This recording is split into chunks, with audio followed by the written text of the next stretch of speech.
So,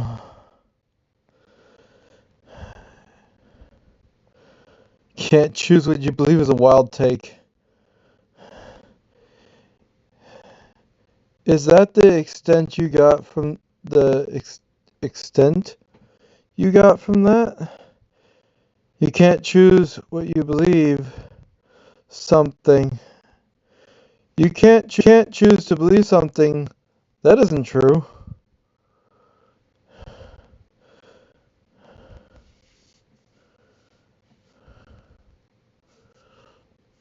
Can't choose what you believe. Um, if I told you that the sky was green, your life would be happier. You would suddenly start telling people the sky was green. Question mark? If the answer to the hypothetical question is yes, you are generally less intelligent than the majority of people. You have not seen the majority of people. Some say ignorance is bliss. Others say that peanut butter and jelly sandwiches make you win basketball. Prove me wrong. And this guy says, go ahead, choose to believe you can fly. Yeah, in space I can fly. It's called farts. Now, it's just a leg, guys. Don't worry about it. Let's get to the nitty gritty of this. We're talking about believing in God. You're talking about an entire civilization that chose to believe in a God that literally was fabricated, is what some people might say. Or a God that is the wrong God, is what other people might say. And others believe whatever the hell they believe. You're trying to say, listen, what the man said in his video is, you can't choose what you believe. My response was, saying you can't choose what you believe is a wild take. Because people have been choosing what they believe on a really, like, every day of their life for centuries and millennia and all of eternity. You say you can't choose what you believe, but people who get into any kind of superstition are choosing to believe in it, whether or not it makes any actual sense. And yet, here's the thing, superstitions often are based on something that's real. The peanut butter and jelly making you win at basketball is the craziest thing I ever heard, except for it's real. People believe that that is a part of what makes them be able to win the game or makes it like a lucky charm or something. Lucky charms, all sorts of things like that are believed by all sorts of people, no matter what the heck it happens to be about. RN Jesus is a random number Jesus that is believed to be the reason why all of your dice rolls are gonna be funny. It doesn't matter if it's high or low or in between. It happens more often than not for reasons that make no sense that some people believe, and it is true that it will happen, and then it happens. Choosing to believe. Don't you understand the power of the word was the only thing the Bible had right? What you say is what happens, more or less.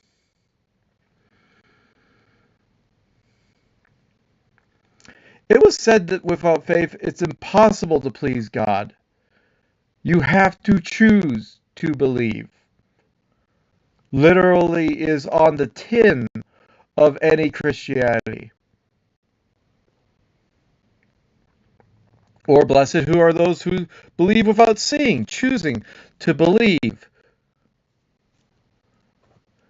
without any evidence of anything actually taking place in their own life. And a skeptic, and for the longest time, I also ended up believing some things. But you have to realize we're in an age where people are starting to challenge all of that stuff that people have been really sure of for a long time. People chose to believe that weird statement about a bumblebee should not be able to fly. Your preconceptions of the capacity of a bumblebee's flight are, if they ever were, if you actually believed that statement, that means that you believed that all the ideas about bumblebee flight would tell you that it shouldn't be able to fly, yet it does anyway. That means that your entire conception of how bumblebees are capable of flying is based off of stupidity, because they fucking fly anyway. Your belief in all the different sciences and whatever else can be completely defied by the fact that a bumblebee is capable of flying. Because your expectations are, it can't. It shouldn't be able to. Why the hell can it? You can believe all sorts of things that science can automatically say that's not real, but you can believe it anyway. Like people may or may not believe in flat Earth, but they say they do. It's crazy to believe that they actually could believe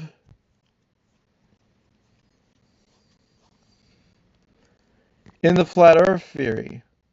But we had people believing for the longest time, with the limited knowledge that we had, that the Earth was orbited by the sun instead of orbiting the sun. And then we believed it was a circle, and we found out it was an ellipse. And then we believed it was an ellipse and found out it's a wobbly ellipse.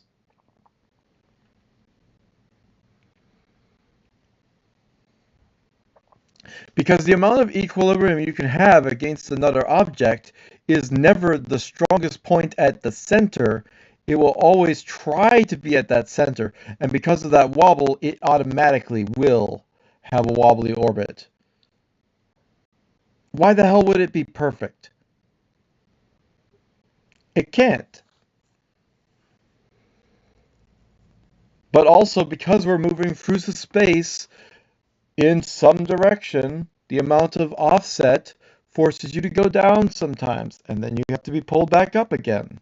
As you're being pulled up and also closer to it, you end up with a wobbly orbit. It's inevitable because of your motion through space, so it makes sense.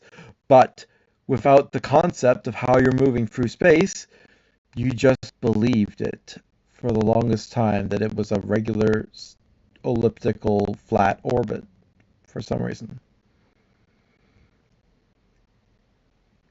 And then people are so sure that they're going to find dark matter. You're not. I'm sorry.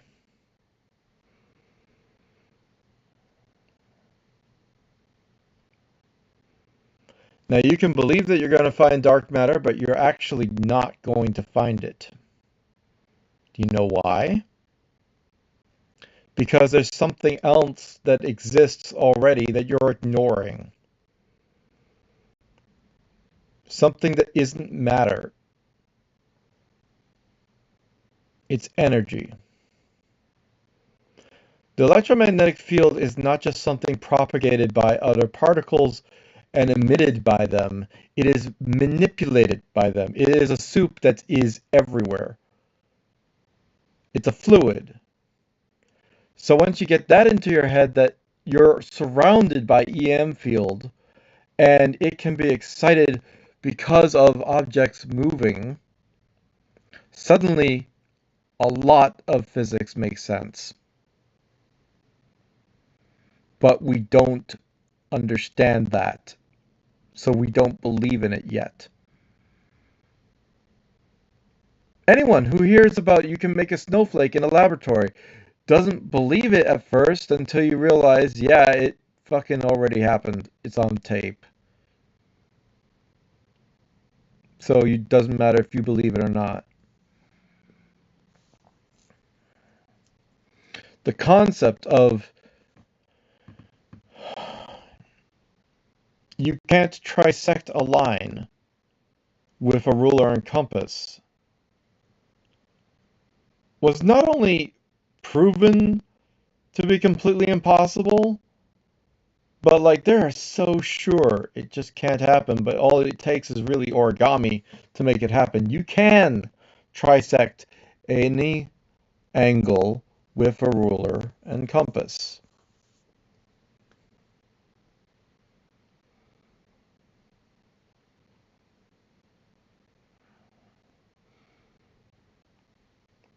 Right? You start with the angle, transpose that to some paper, you straight line, then use the compass to have a specific length, triple that length, and then that from dot to dot transposed over the angle, and then draw lines from those dots. Because you can transpose with the compass, this pointy thing tool that people have, the exact length, which is the sum is those three parts. So when you recombine it with the information of the atlas on the side that you've made, you can segment an angle any number of times that you want. Not just 3 times, but you can do it and it like any arbitrary number of times. Like 3 to 20 or whatever you want to do with a ruler and compass and a little bit of extra paper on the side. That's all it takes.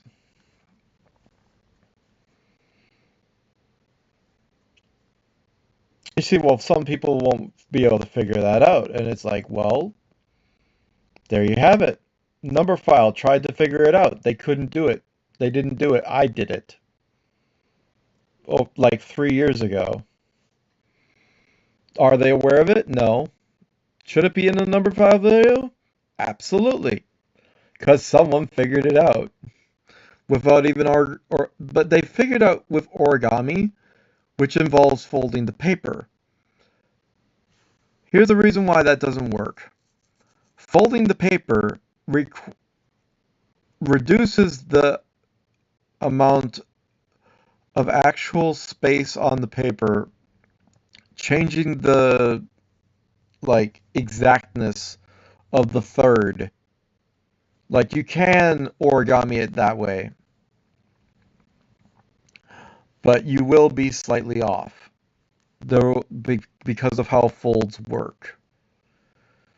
Like they aren't infinitesimally small folds, but by simply having the compass switch back and forth, and then you have those 3 sections, and you can have it be the longest length, right?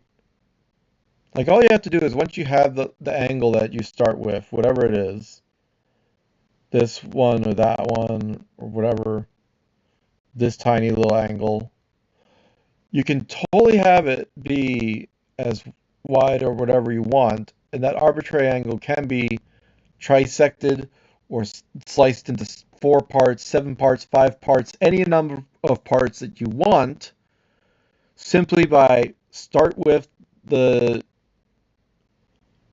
thing at the compass at the longest point that it can be, and then you place that onto another part of the paper, draw a line from one dot to the other, switch to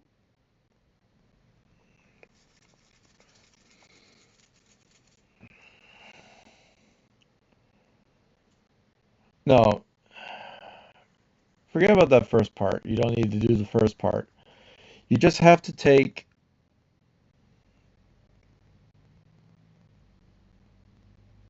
yeah, the first part is you simply take an arbitrary amount of space for the compass, triple that, take the total length of that, put it alongside your angle until it matches. Boom.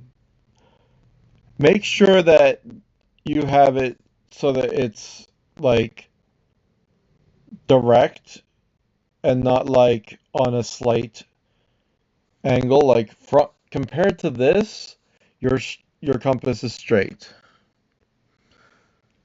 right? So like it would match with the square, be very flat, right? Like the one point here and the other point there, flat.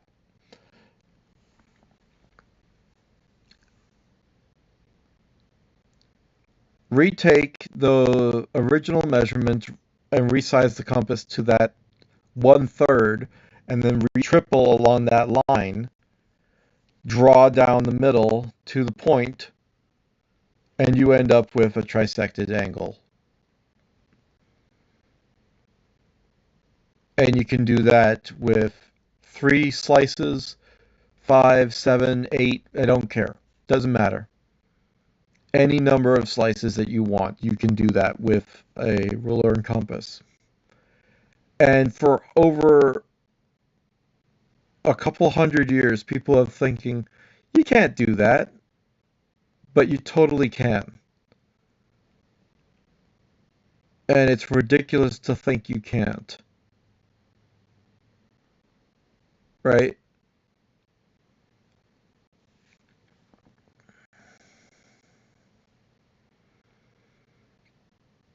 So the other idea about believing things that as if they are, even if they may not be, is like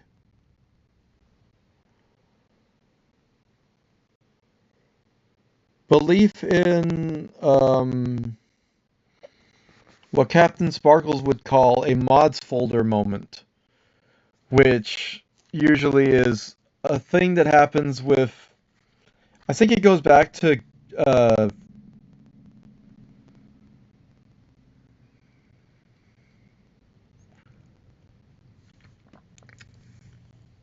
I think it goes back to that whole Blaze Rod's dream fiasco, where it's like, oh, you increase the amount of blaze rods and whatever.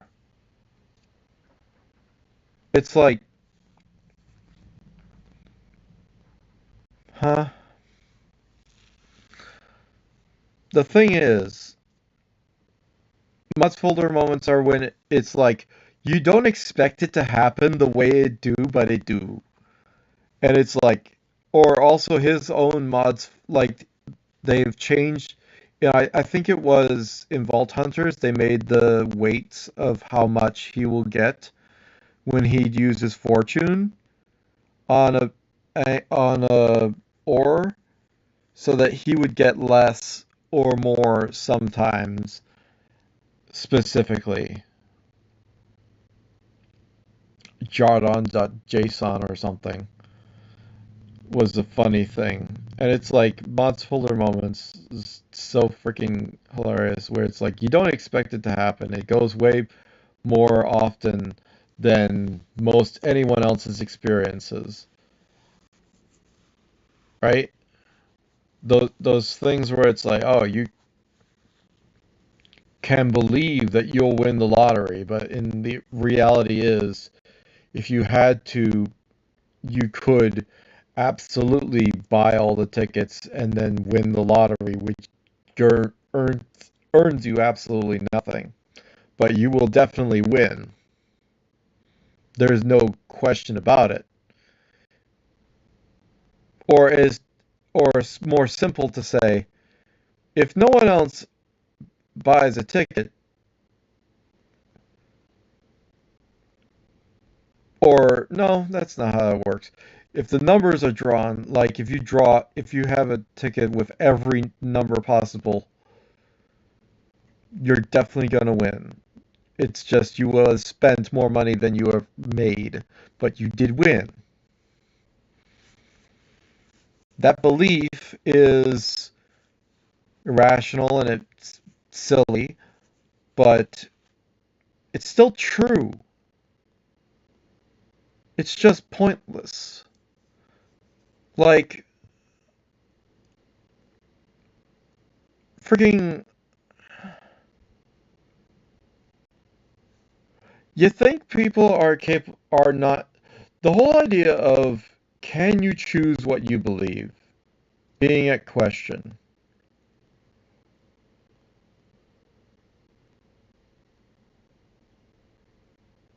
Your belief system is based off of experience, it's based off of your own biases, and it absolutely can go against the grain. So, yes, everyone has the ability to choose what they believe. Like, I don't choose to believe that ghosts will ever experience anything with me or I won't experience ghosts in my entire life because I simply choose not to delve in any of that stuff. And whether or not it's possible and anyone else actually experiences it, or if they are willing it into existence by going into those things, and yet at the same time, like,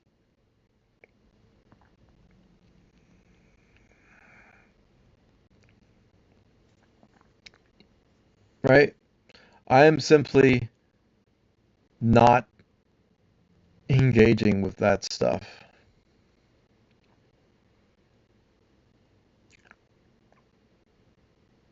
So whether or not ghosts actually exist, what I choose is making my reality that they don't interfere with my life. They don't do a damn thing,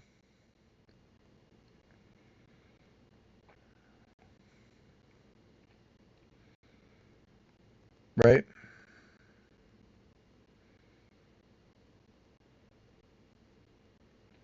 I genuinely think that like anyone can go from one belief system to another and have so many belief systems piled up on top of each other, and none of it makes any bit of like coherent sense for anyone who puts enough thought into it. But the thing is, you got to be thinking people are putting thought into it in the first place.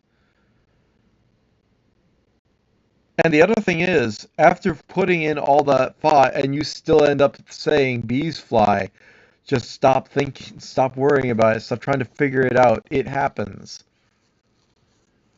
And it's at that point that you're like, well,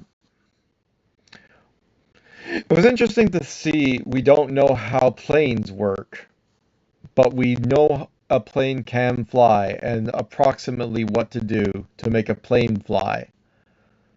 But then all the other things that you're doing, like you want to go against the wind when you're taking off. So you have the most wind that can push you the most, so you get the most lift.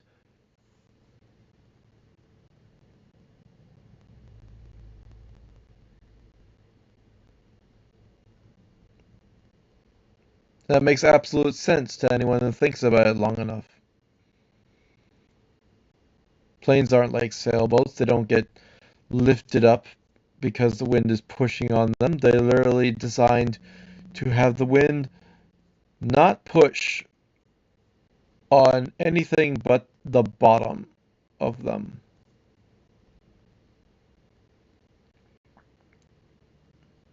They use their giant um, bodies technically as a lifting surface, which is fun.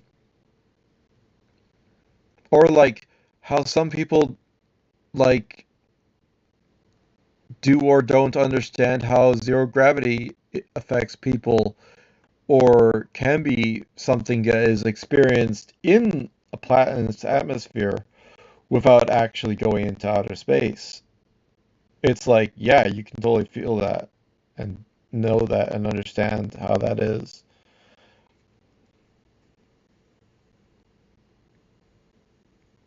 I genuinely think that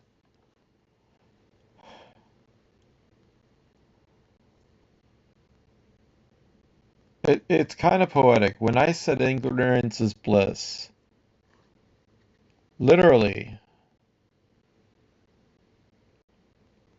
so many people just are aware that if you choose not to put your head into the thought processes of so many things like wars or violence or whatever other stuff, then your brain isn't occupied with all that stuff. And even in the Bible, it said, whatever is good, whatever is wholesome, whatever is lovely, think of these things. Because who cares what's happening? And do you need to be putting your effort towards trying to think of how ways to fix things if you're not the person actually in the office doing the fixing of the thing, right?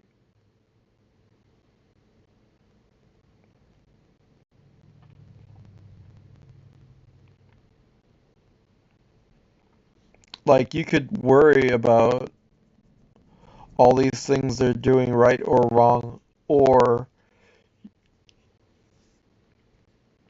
you could simply inform the people in charge and or the mayor or something and hope it gets noticed and you did something.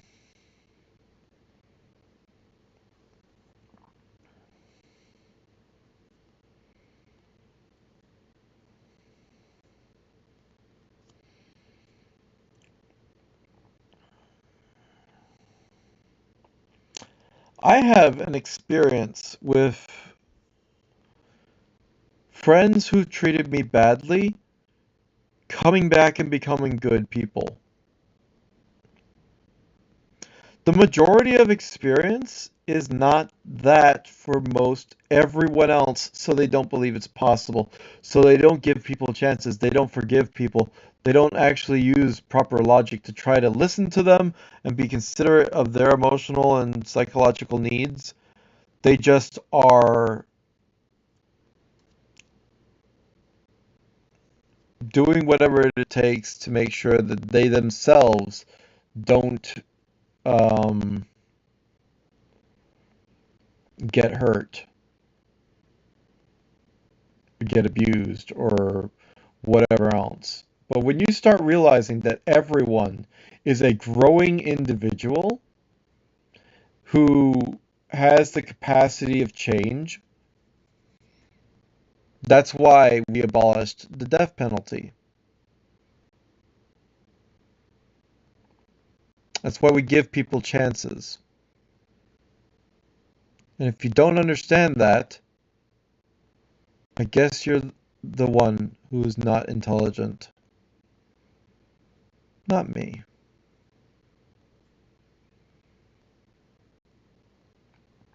Because there's all sorts of things that people can believe in, but giving people chances, like literally, everyone who wants time travel to be a thing, the first thing they think of is let's go kill Hitler for some fucking reason.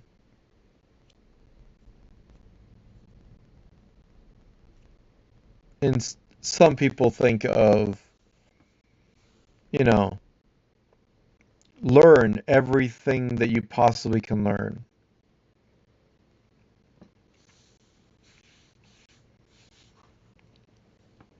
Or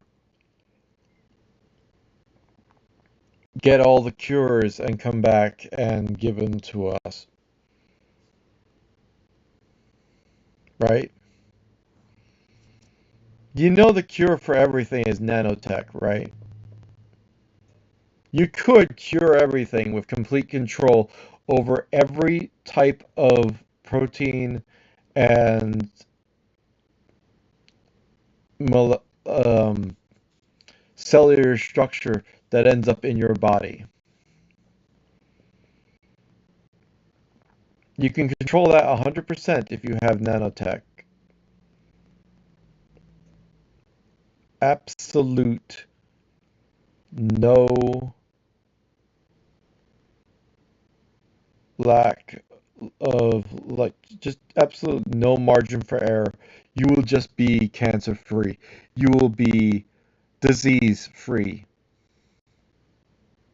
ailment free,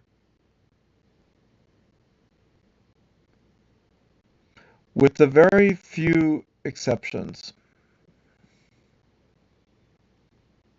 Autoimmune or um, immune deficiency diseases are still something that is hard,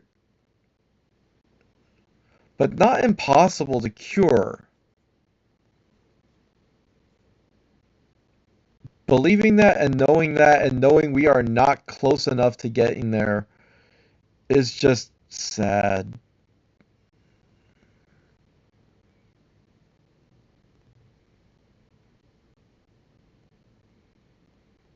So why focus on it?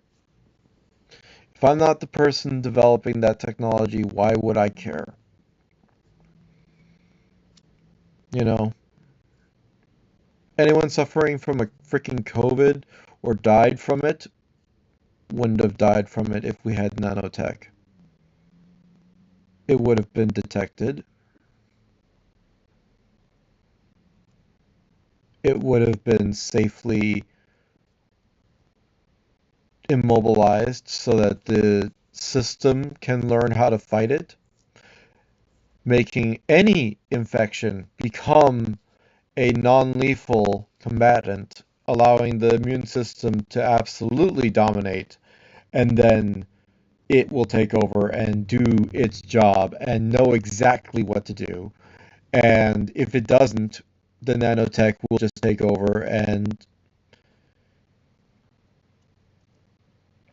we will have no disease, no cancer, no DNA degradation. It will all be manually controlled.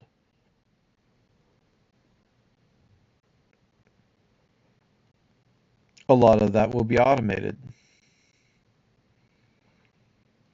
For each individual person, you will have a specific idea of exactly what their body is made of and how, and you will be able to perfectly protect every human being. Every being,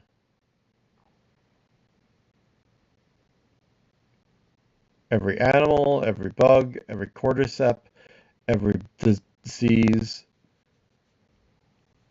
technically,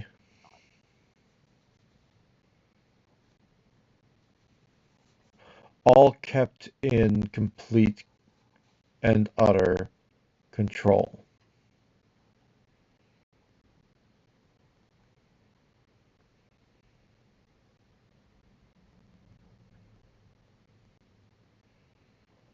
Not a dang thing can go past it. So then instead of having organic diseases, the only chances that we have of anything going wrong are people manipulating that technology to do something else.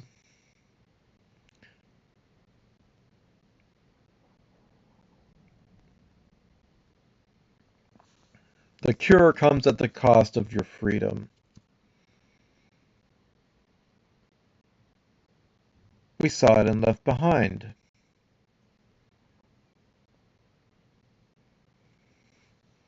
The fact that you can just completely be free of everything that could ever make you sick. You can have a prosperous life and enjoy it, and nothing that's bullshit can ever bother you ever again. And it will just be that way, and it will be perfect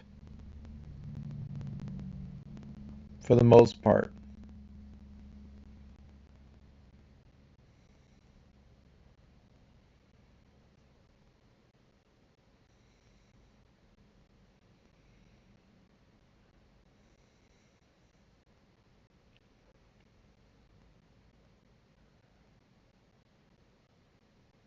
All sorts of DNA, blood, viral um, systems can be put into people to help them be able to have organs that will regenerate.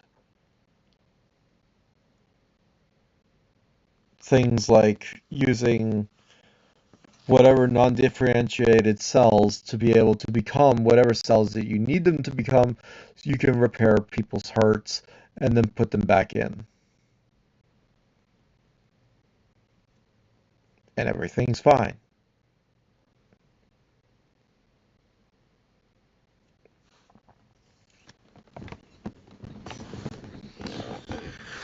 It's possible to believe in a world where if you were to have a savings account with a big enough volume of money, you can live off the interest, like so many people say. But what they don't say is that if you do that and then you do it again and again,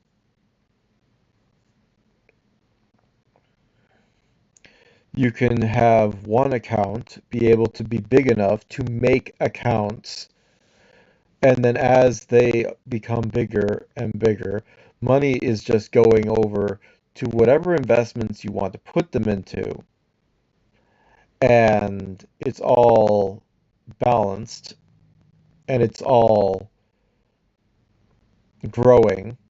So every company, every person eventually having these accounts, and then with the companies having all of these accounts, having absolutely no need for anything, but they're willing to do the job anyway. So that's the real kicker, making sure people are still willing to do the job. Now, for me, it's not about being willing to do the job, it's about having the opportunity to get a job that can work with my time schedule, which is chaotic. I woke up at 5 a.m. I woke up at 8 p.m. a different day. How does that even happen? So, am I capable of having a regular life like anyone else? Absolutely not. Can I actually push myself towards having a regular life like other people? I would have to push myself further than most people ever do. And would I be able to adjust to it? There is no system at the moment that would allow for that amount of time to adjust. And it still wouldn't work because I would not be able to maintain it. So I would have to have a job that has the random schedule that just works with whatever the heck it is that I can attribute to it. As long as I'm putting in the amount of hours per week, I can put over 60 hours into a game in a week. So I definitely can do something, but the question is what? And it's like I could be one of the people doing tech support who actually fucking helps you. I could be a person who helps people with medical situations and is liable for all of the things that I tell you is possible and all of the advice that I give, right? Or simply just give you the advice, hey, maybe go check the ER if it's actually that severe, that you're concerned about it, because they can actually give you an actual diagnosis that's useful, because you're not a diagnostician yourself. So we can't trust what you've said about it. We have to make sure someone else does the diagnosis. Diagnosis over the phone just does not work.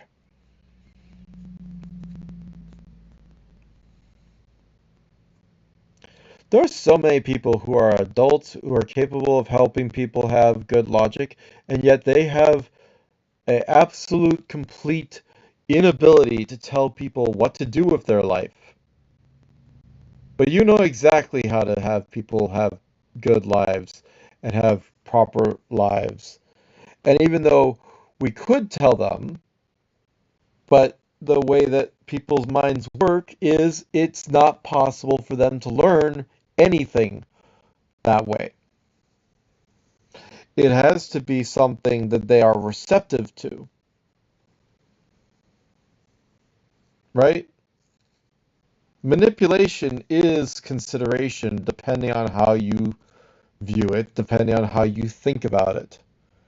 Because you can be doing all these things that are exactly what it is that is everyone else most comfortable with and most capable of, and that's either consideration if you're trying to actually help them, if you actually end up helping them without manipulating their lives towards your own goals or whatever else, or there's manipulation where you do the exact same thing and you absolutely just try to make the least amount of damage possible. But that's still a good thing. I don't know what the hell cops are trained to do because they have this smug smirk on their face when they go into a situation that is absolutely someone in pain. Does that show consideration? No. Is it the right strategy? I don't think so. But I don't know what they're trained on. And they're trained on what they believe and what they understand because of what they've experienced for decades. And the further you go into it, the confidence that they have to exude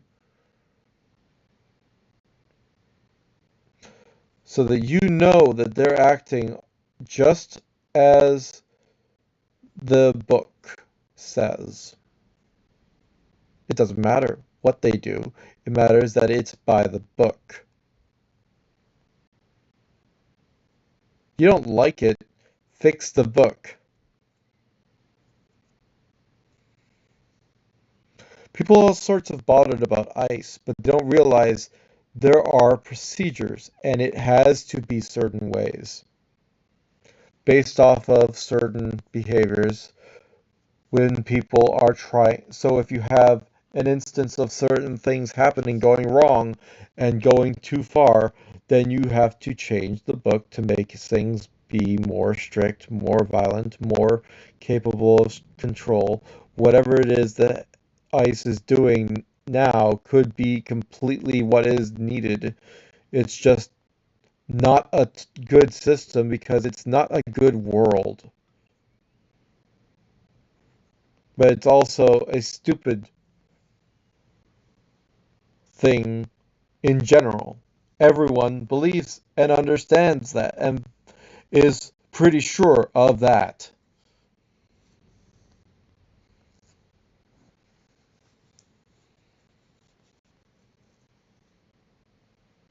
There's all sorts of things that people can believe and choose, right? You can believe that you will never be able to solve a Sudoku. Well, if you never tried to actually do all the things that it takes to understand Sudoku, then yeah, you'll never solve a Sudoku. But if you do figure out all the different little tricks that you can figure out, then it becomes kind of trivial. You go from taking 2 hours to solve a Sudoku to 20 minutes.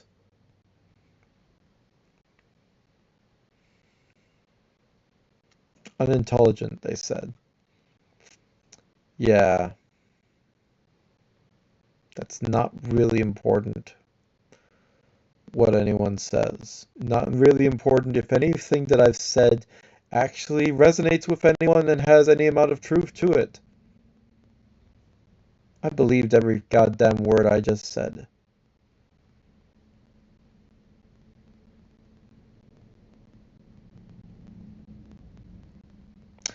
Except for one. If you can find the thing that I don't believe in,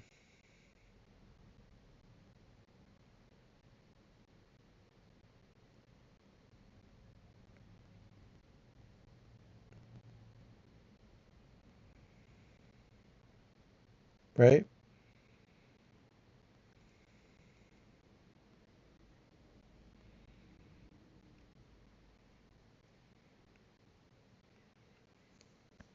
And what would be the difference between me being intelligent versus other people?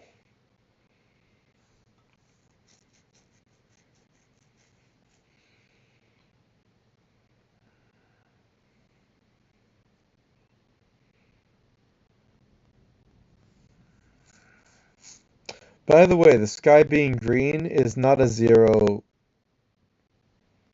It doesn't never happen. The sky being green happens on either some parts of the planet or some planets or wherever you want. The sky being green absolutely happens depending on what kind of color blindness you might have, or if you have some kind of filtered glasses, then the sky is definitely green. Then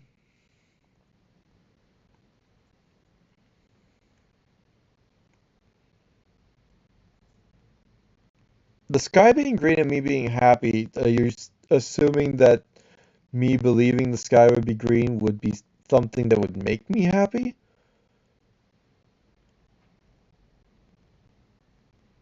Saying the sky is purple would be more outrageous and harder to assume, but green absolutely happens. Purple also happens in the sky.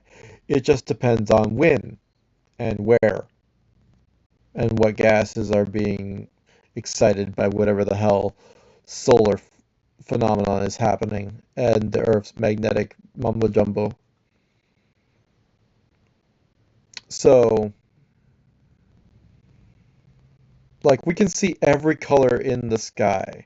Green is possibly the one that we see the least, but it does happen.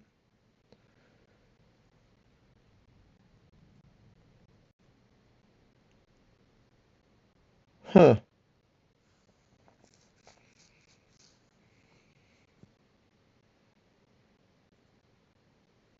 Also, light from certain stars, because it's a broad spectrum, you're not going to find a green star.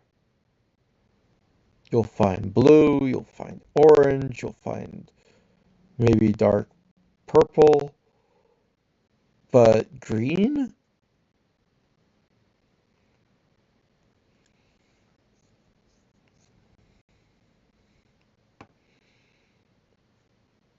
Anyway, I absolutely believe that the number theory or the number sequence I developed in high school called the number pyramid is something that if you were to put that in a message to supposed aliens, it would prove you have memory. Because the only way you could establish that connection is if you had the memory to do so. It's not just a process a relationship.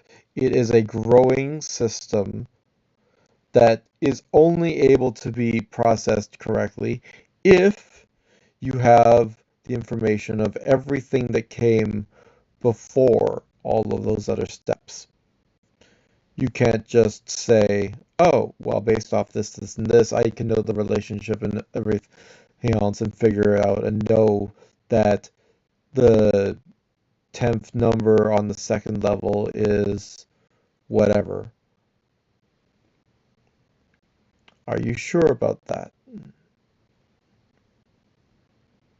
Because in order for that number to actually be what it is, you would have to consider 15 and 16 equaling 31, but that number is removed, and then you have to think of all the different gaps that come between here and there. So the 10th number on the second level would be completely off if you don't understand how that took place, what other gaps exist. Like the difference is you start off with 1 and 2 making 3. Then you have 4 and 5 left over. So you move the 9 on the 4 and 5. And then you have 6, 7, and 8 and 10. Because you don't have 9, it's already moved. And then you have 11 and 14. Because 12 is 3 plus 9. 13 was 7 and 16. 6. And 31 was made by 13 and 18. And then 16 and 15 make 31 again. But you can't use it again because it already has moved over to somewhere else and it already has been used as a part leading to the sum of something else that has already moved. And if you could remove it back from where you originally had it at the third level down to the second level, then you have to reevaluate what happens from the third level up.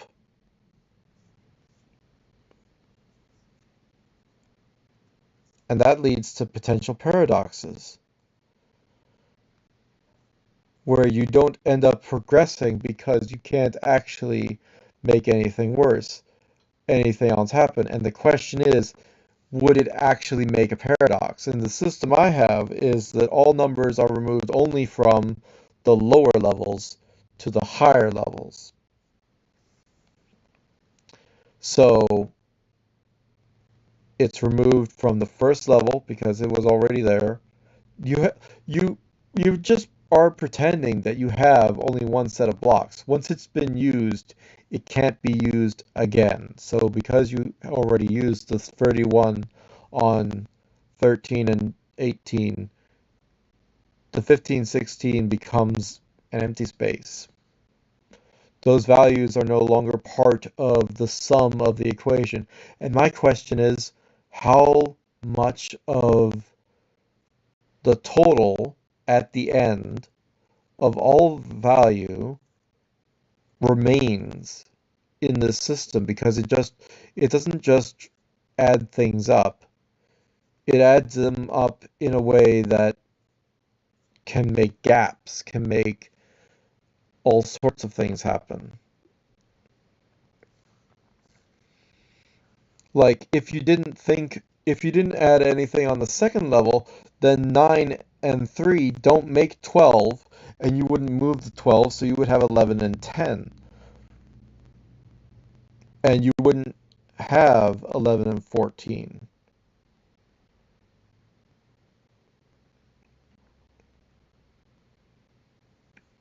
So 14 would merge with 15, and then 15 wouldn't merge with 16, making 31. So you would have instead 29, and other things about stuff in later in the sequence would have been different depending on how you write the system out, that's what ends up becoming developed. And with that memory, it is a thing that essentially makes a pyramid of these blocks. And the structure that that makes is curious, right? Because it ends up forging these shapes that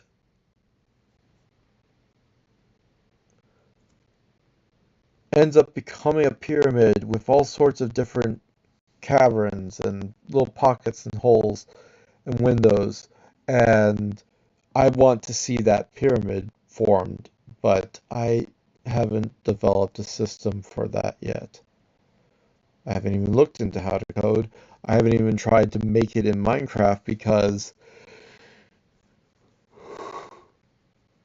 it's kind of hard. But now in Hytale, I could make it because you can make things out of slabs that are vertical, so you can make a block that's in the middle of everything, technically. It would look like a square, but it would take up two halves. Or it could take up, it would be hard to take up um, four spaces, but you don't take up four spaces. You take up you specifically take up two because you're always adding two things together. And where that block lies is where everything would be. And that would be something I should do in an episode of Hytale soon, is make the number pyramid. At least up to 100 digits.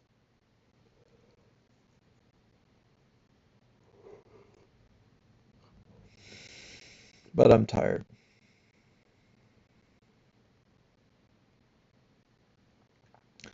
But yeah,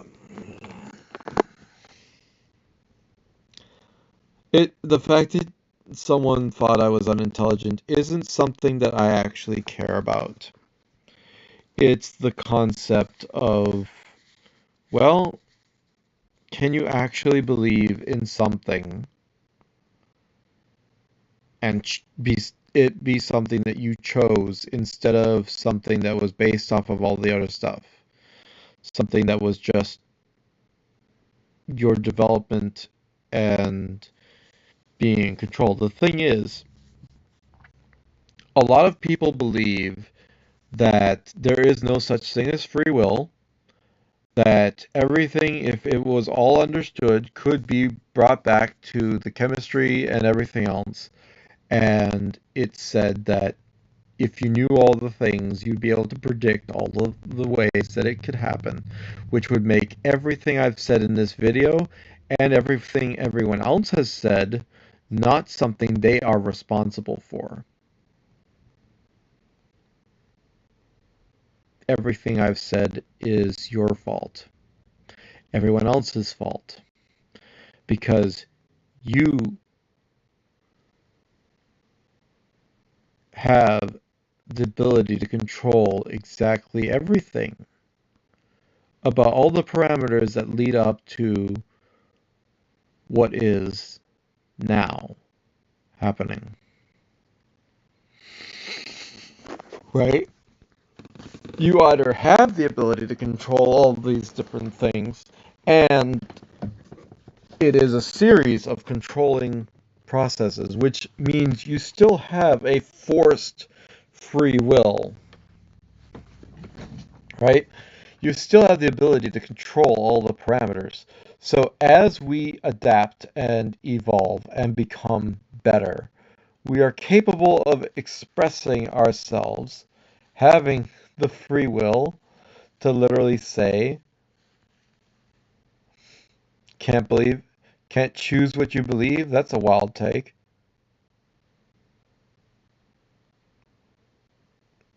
Do you think I had the free will to make that statement, or do you think that I made that statement because all the other things leading up to that statement? Does it make any difference? And the answer is, my free will has to do with how I choose to word the statement, how I choose to say it either that moment when I was thinking it or weeks later because I was like, no, I have to actually make a comment. I better make sure I say this because it's outrageous you say you can't choose what you believe. What you believe is something that is not a disease. It's not a thing that you can diagnose and say it's just something that, like, you have to understand.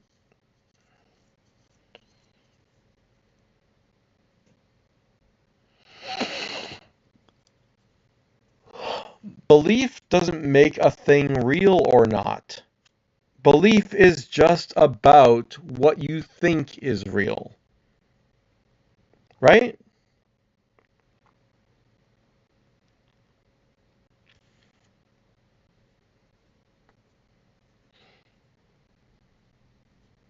I lick the popcorn bag to get the butter off the popcorn bag on the inside. Why? Why do I like to do that? Or why do um, other creatures like to lick things like salt or whatever else?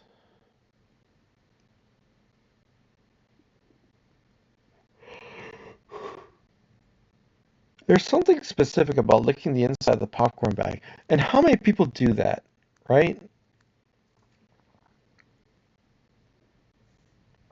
So you can believe one thing or another, but the fact is, it's something that I have done.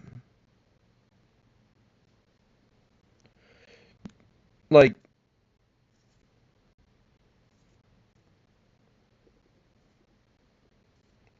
choosing to believe that Twitter is a good place and a nice place where I can find all sorts of fun things that I enjoy is a reality that I exist in.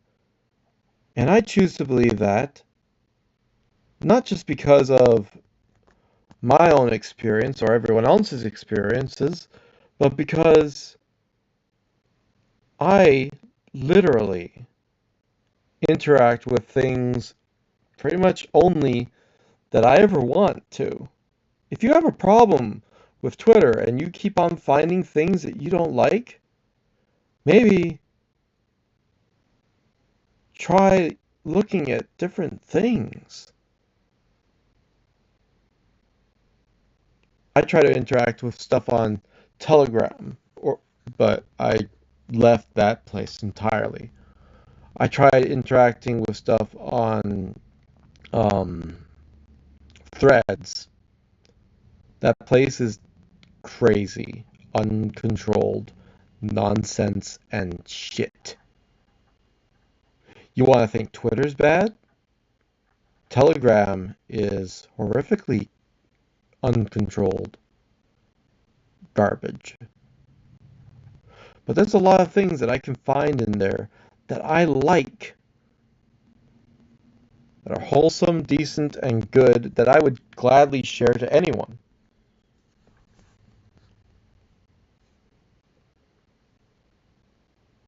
So clearly, it would be dumb to believe that everything on Telegram, on Threads, is bad. It's not all bad. Everything I've posted has been perfectly fine.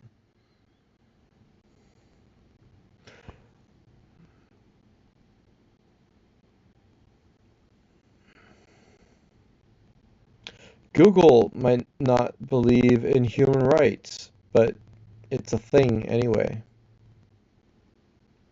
Or their interpretation of human rights might manipulate the reality so that they don't actually go along with human rights themselves. They have no fucking clue. YouTube, Twitter, Twitch, they don't have any goddamn clue. Facebook, none of them actually care about any of you.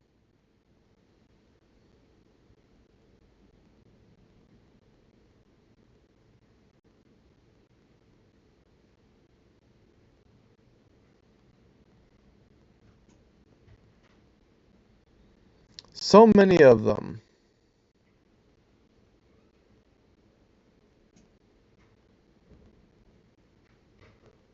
have forgotten that if you remove someone's account, they're just going to make another one.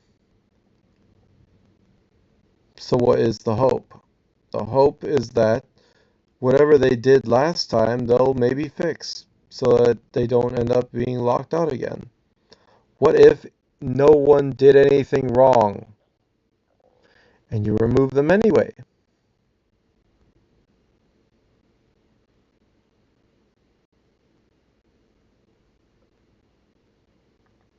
Or what if they didn't do anything wrong and you don't realize that it's not them doing it? Or what if certain trust was given and then certain trust was abused and betrayed, and as soon as that person is out of their life who is betraying their trust, then they won't be falsely reported for things. Because people can have all sorts of connections with other people.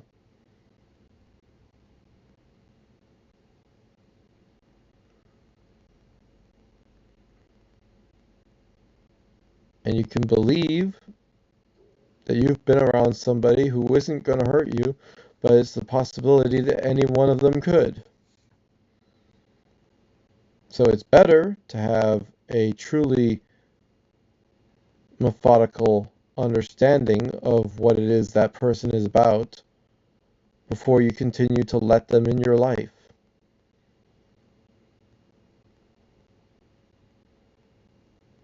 Like, if you know someone would not be good with nuclear codes, you don't fucking give them the nuclear codes. Doesn't diminish them at all. It just means the world is safer.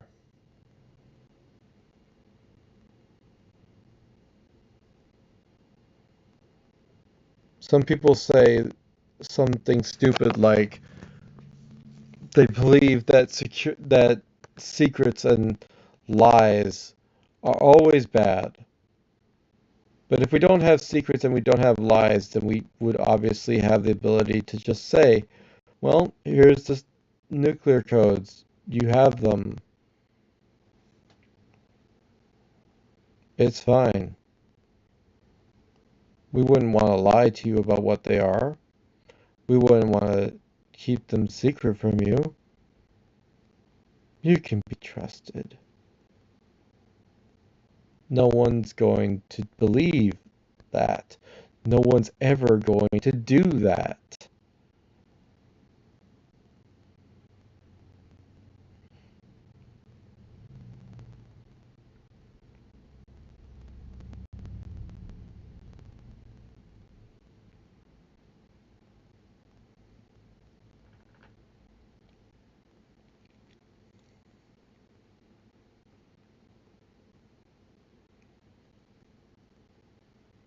I think we have complete ability to control what we believe.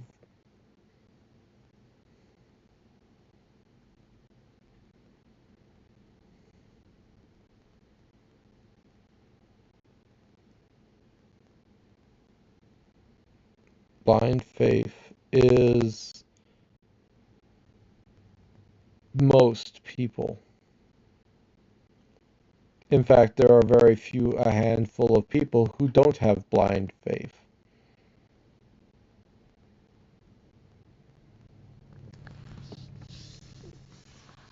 Something or another. The ones who supposedly know all the answers to everything that they already are putting their faith into.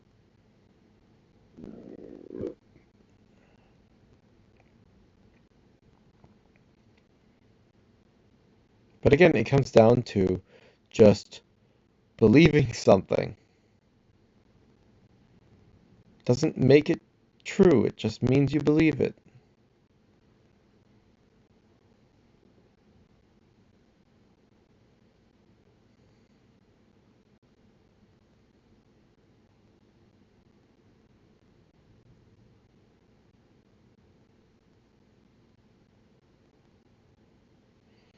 For example, I could believe that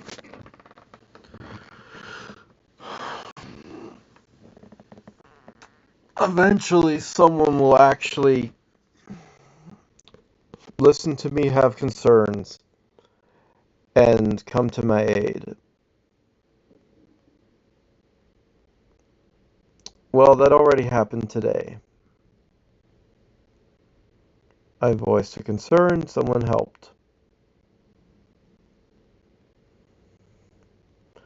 So even though every other time no one does anything for anyone, ever, it happened at least once. But it doesn't just happen once. It would be foolish for me to believe that. But I could believe that.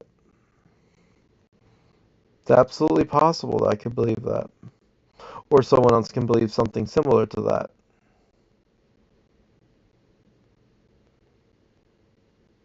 It's the power of the human mind to just think of whatever.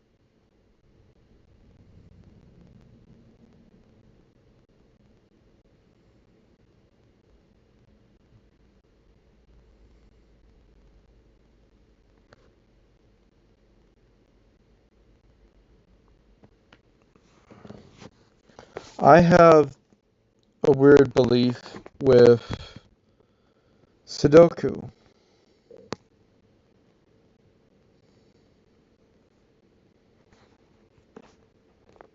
That binary is absolutely fucking stupid. Having to pick a path in Sudoku is dumb. There should be something you can actually figure out to give you an answer instead of pick a path. Going down some path, going down some choice, something I call binary, where you just take whatever numbers that are repeating. For example,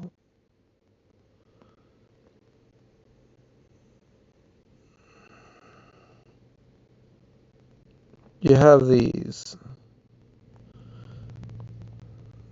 If you just had the two, you're stuck with 6, 3, and 6, 3. You could binary and say, what if it's 6? That gives you certain answers for other things. But is it true? The answer is, just do this puzzle. And in this case, it's an easy puzzle. And it is 6. But I could have chose 3. The other, and 6, 9, 6, 9. Which one is it? Don't know yet. Well, this one's the 6, clearly. So that's what I was able to see. But in other puzzles, you can't see something that clearly. So binary seems to be the only way, or pick a path, as I also call it, is the only way to solve some of these puzzles.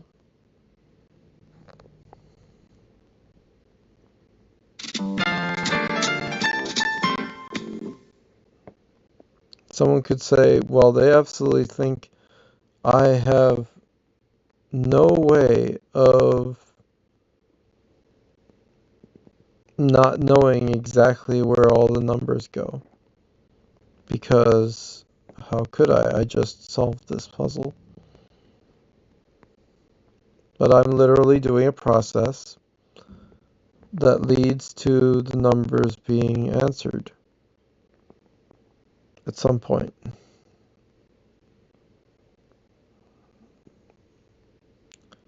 And And I'm not lying when I say I don't know the answer. I just did the puzzle. And it's increasingly difficult to believe that it's even possible that a person could have the answer, it was right in front of them, and then take this much time to figure out what the heck the answer is now. Because why would it take that long to figure out something you've already seen? Thought it would be obvious.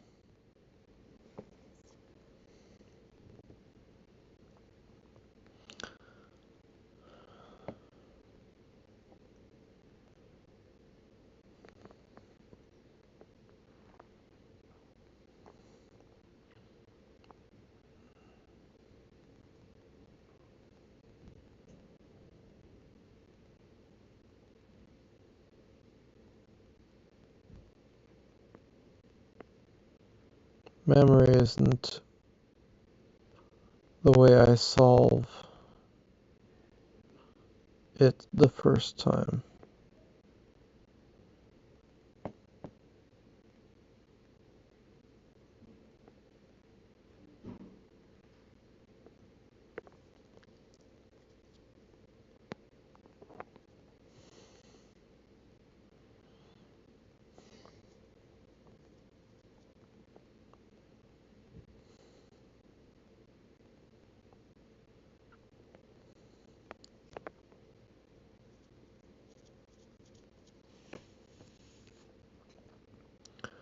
Memory is not how I'm solving it this time.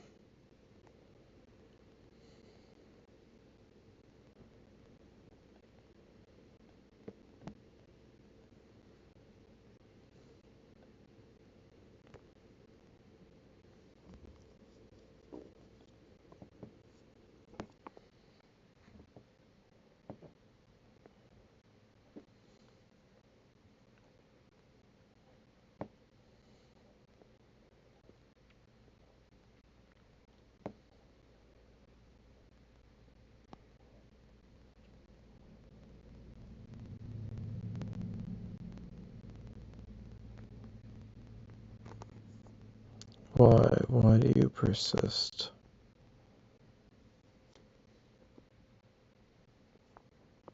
Because I choose to.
All the time while looking at this puzzle, 4, 5, 4, 5, and then 4, 6, and 5, 6, all of those seem to be that these must be 7, 8.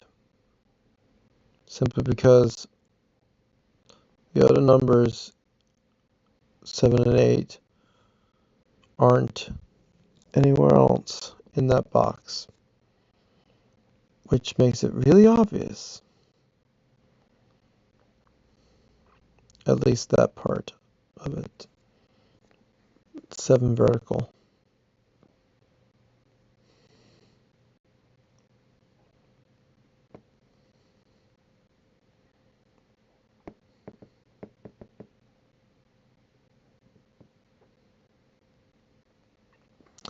If 9, 9, then 8, 1.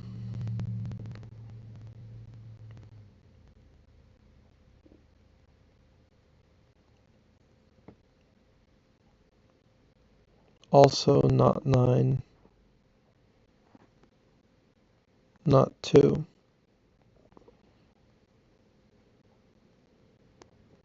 3, 5, because not 4, 6, 9, 1, 2, 1, 2, not 2, and not 1, but they're not existing there. This one must be 7, that must be 8. Why?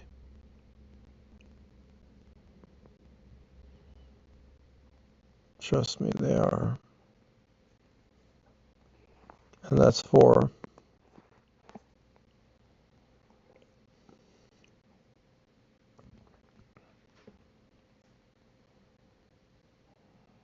Does my logic make sense?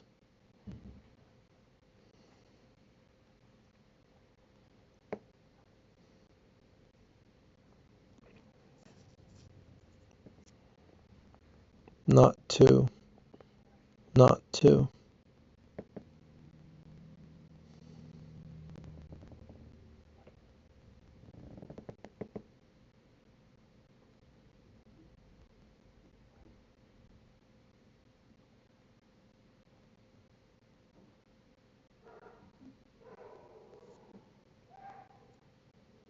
Hmm. 2, 4, 5, 6. Unclear.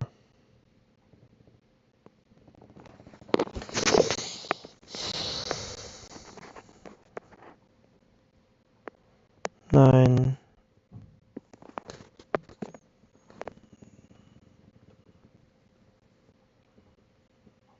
4, 2, 3, 9.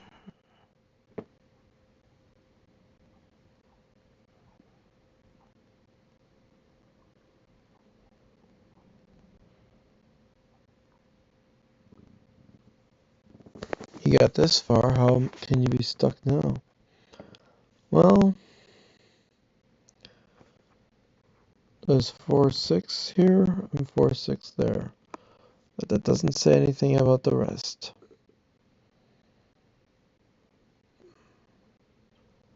There's 2, 6 here and 2, 6 there. But still would be a 2 somewhere in this top and this bottom, as well as the 6. 9 is the only number that's left, and 3.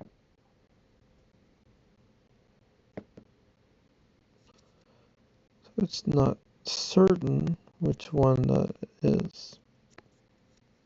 But 3 is definitely there on that line. Somewhere. One of the two.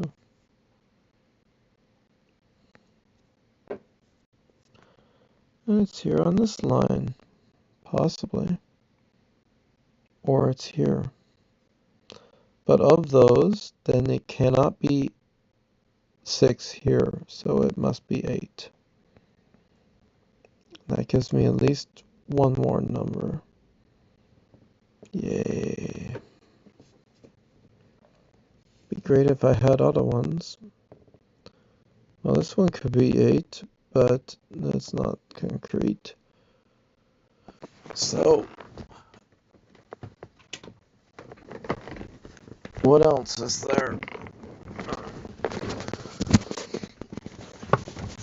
What's the next thing I could find? But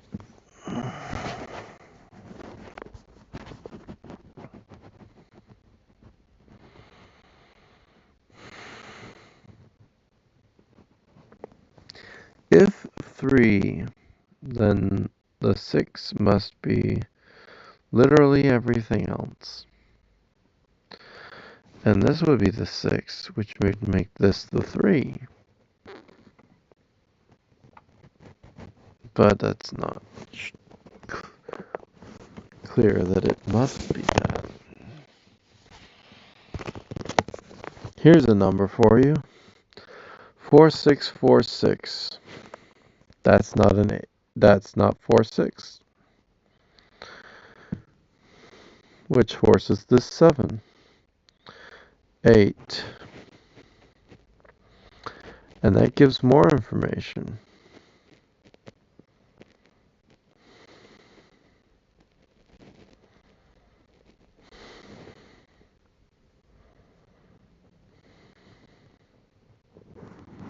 This is the only 7 in the block. 7 is done. It should be easy.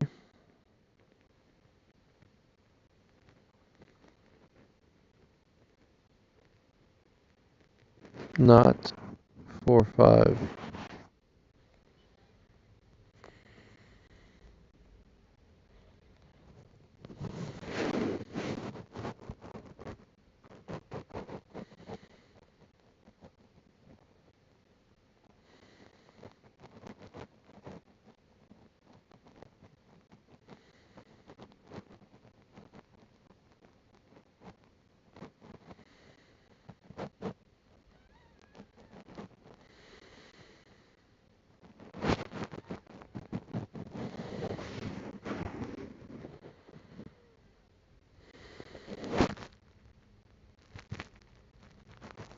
Hmm.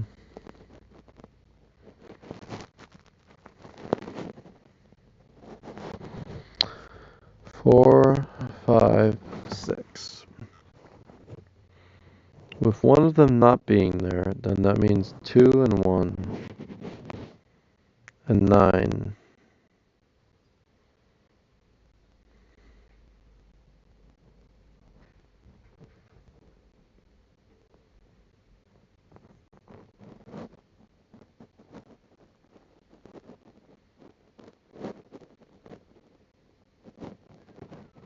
I'm not sure.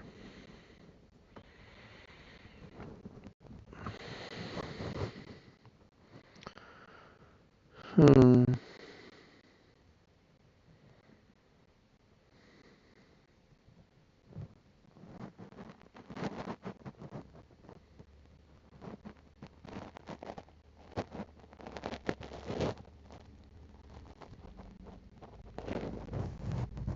Hmm.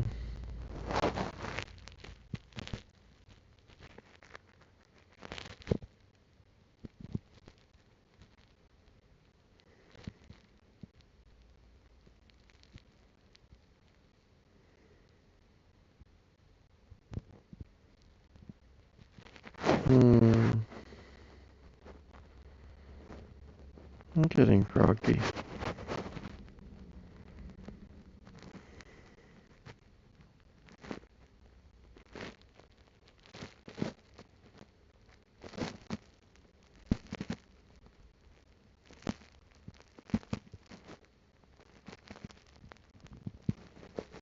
Hmm.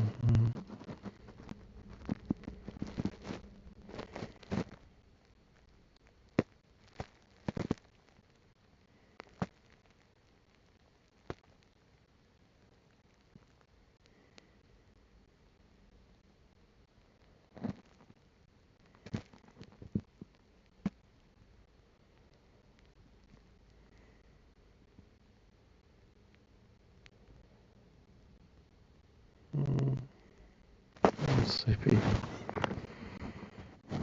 Well, if I don't solve it, that's fine.